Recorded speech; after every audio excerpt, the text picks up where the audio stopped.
Hello everyone, welcome once again. आज हम class 6 geography का पहला चैप्टर पढ़ने जा रहे हैं जिसका नाम है the earth in the solar system. इसका जो पहला टॉपिक आज हम पढ़ेंगे वो है सेलेस्टियल बॉडीज। सेलेस्टियल बॉडीज कहते हैं किनको? देखिए, जितनी भी नेचुरल ऑब्जेक्ट्स हमारे स्पेस में पाई जाती हैं, जैसे कि sun, moon, stars, planets, asteroids, comets, galaxies, इन सभी नेचुरल ऑब्जेक्ट्स को हम सेलेस्टियल बॉडीज कहते हैं। अगर हमारे स्पेस में कोई मैन मेड ऑब्जेक्ट पाया जाता है तो वो man made object celestial object नहीं कहलाया जाएगा, क्योंकि वो नेचुरल नहीं है। ये जो सेलेस्टियल बॉडीज हैं इनको हम यूनिवर्सल बॉडीज भी कहते हैं, क्योंकि ये हमारे यूनिवर्स में हर एक जगह पर पाई जाती है, तो इसलिए इनको यूनिवर्सल बॉडीज भी कहते हैं। स्टार्स स्टार्स सेलेस्टियल बॉडीज हैं। ये काफी ह्यूज होते हैं। इनके अंदर गैसेस पाए जाते हैं, खासतौर पर हाइड्रोजन और हीलियम। ये जो स्टार्स हैं इनके पास खुद की हीट और लाइट होती है, ठीक है। और वो लाइट और हीट कहाँ से आती है? क्योंकि इनके अंदर एक प्रोसेस होती है जिसका नाम है न्यूक्लियर फ्यूजन, ठीक है। तो स्टार्स हम उन सेलेस्टियल बॉडीज को कहते हैं जिनके पास खुद की हीट और लाइट होती है। जो सन है, सन भी एक स्टार ही है, क्योंकि उसके पास खुद की हीट और लाइट होती है। तो ये स्टार्स कैसे शाइन करते हैं? इनके अंदर हाइड्रोजन एटम्स कंबाइन होकर हीलियम बना देते हैं। इस प्रोसेस से क्या होता है? Huge amount of energy release हो जाती है। किस शक्ल में? लाइट और हीट की शक्ल में। That's why stars appear bright in the night sky. जो स्टार्स का कलर होता है वो दर्शाता है कि इस स्टार के अंदर कितना ज्यादा टेम्परेचर है। अगर स्टार का कलर ब्लू होगा, दैट मीन्स स्टार के अंदर टेम्परेचर काफी ज्यादा है। अगर स्टार का कलर रेड होगा, दैट मीन्स स्टार के अंदर टेम्परेचर काफी कम है। कुछ स्टार्स जब इनका लाइफ साइकिल कंप्लीट होता है या इनके अंदर जो फ्यूल होता है वो कम अ, हो जाता है, तो हमारे यूनिवर्स में एक पावरफुल एक्सप्लोजन होता है, ठीक है। उस पावरफुल एक्सप्लोजन को हम सुपरनोवा एक्सप्लोजन कहते हैं।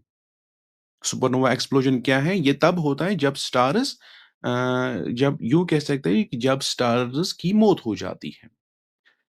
तो स्टार्स की जब मौत हो गई तो इनके बाद एक एंड प्रोडक्ट निकल के आता है। उस एंड प्रोडक्ट का नाम होता है ब्लैक होल।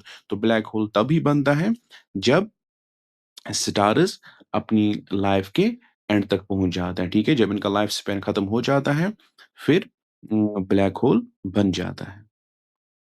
इसके बाद है प्लैनेट्स। प्लैनेट्स हैं क्या? देखिए, प्लैनेट्स भी सिलेक्शल बॉडीज हैं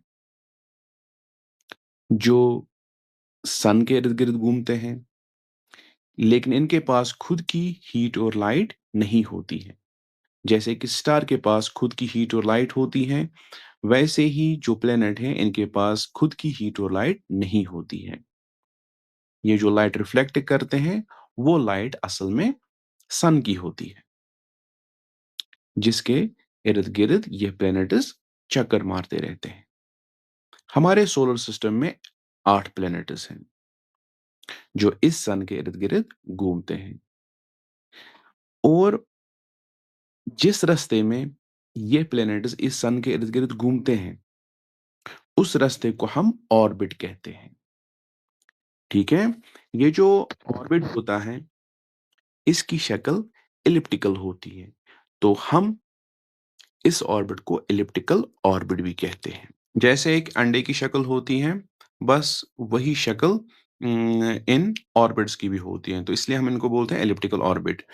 जो 8 प्लैनेट्स हैं जो सन के इर्द-गिर्द रिवॉल्व करते रहते हैं, उनमें सबसे पहले मरकरी आता है, उसके बाद वीनस आता है, तीसरे नंबर पर अर्थ आता है, उसके बाद मार्स, जुपिटर, सैटर्न, यूरेनस और नेपच्यून। ये 8 प्लैनेट्स हैं जो सन के इर्द-गिर्द रिवॉल्व करते रहते हैं। नियरेस्ट है इसमें मरकरी और जो सबसे दूर है वो है नेपच्यून। अगर हम 2006 की बात करें तो उससे पहले हमारे सोलर सिस्टम में 9 प्लैनेट्स हुआ करते थे। लेकिन 2006 के बाद अब खाली 8 ही प्लैनेट्स रह गए हैं। वो इसलिए क्योंकि 2006 में इंटरनेशनल एस्ट्रोनॉमिकल यूनियंस ने क्या कि इन्होंने नए रूल्स बनाए, ठीक है?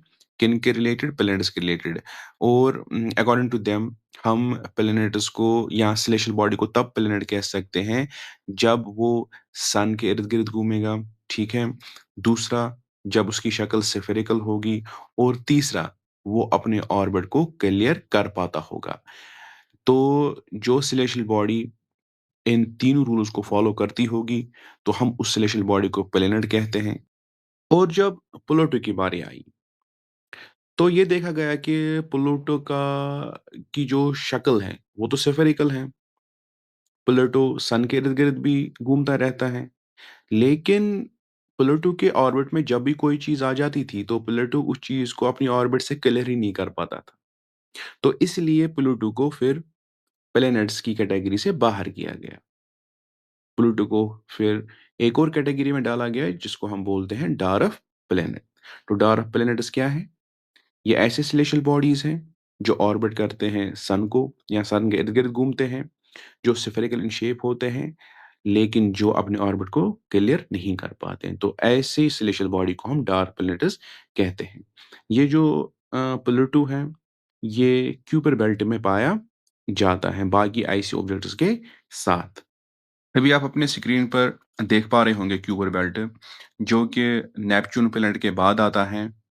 इसी क्यूपर बेल्ट में प्लूटो को पाया जाता है, बाकी डार्क प्लैनेट्स को भी, आइसी ऑब्जेक्ट्स को भी, रॉक्स को भी और कॉमेट्स को भी, ठीक है? तो you can think of it like a ring और a belt outside the solar systems main planets, ठीक है? तो जो 8 प्लैनेट्स हैं, आप ये इमेजिन कर लो कि इन 8 प्लैनेट्स के बाहर एक दीवार सी बनी हुई है। वही दीवार क्यूपर बेल्ट कहलाई जाती है।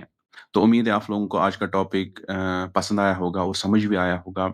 अगर इस रिलेटेड कोई भी क्वेरी होगी तो आप कमेंट सेक्शन में वो क्वेरी डाल सकते हो। तो मिलते हैं नेक्स्ट वीडियो में। Till then take care.